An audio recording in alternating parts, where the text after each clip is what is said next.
That if you would wipe out 20% of the population in New York, probably New York would not collapse. Same thing if you wipe out 20% of your biodiversity here in this fantastic marine system here.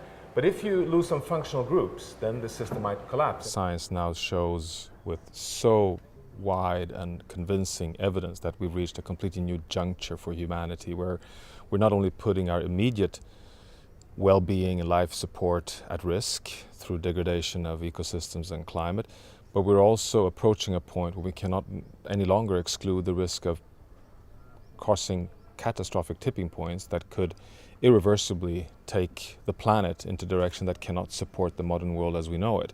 So we have a situation of urgency backed up by a tremendous amount of scientific evidence, which requires immediate action. And the beauty is that that's a risk analysis, which is, of course, very, let's say, dark and could be seen as something that can lend ourselves to despair.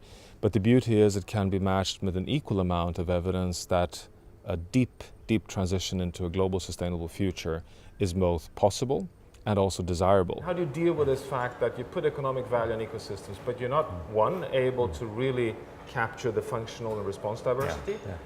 And secondly, you run into this very profound argument that Sylvia Earle put forward, that you have intrinsic values out there, and actually losing one species has infinite cost. We've been discussing, and I would argue it's the right diagnostic. There are two transformations that are urgently needed. One is a transition into a fossil fuel-free world by mid-century, so basically a rapid transition to a low-carbon economy. We can do it, and we can also sustain well-being while doing it.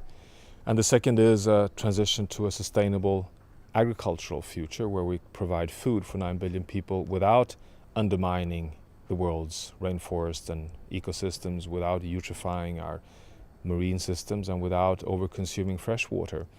Now, these two transitions are possible, but they will require tremendous innovation, tremendous engagement by business, and also political leadership. So my diagnostic is that unfortunately, we are in a very, very precarious situation and we're moving in the wrong direction. But we have this window. The window is still open. It's closing, but it's still open. And we need to rapidly grasp the opportunity to kind of veer into a new direction.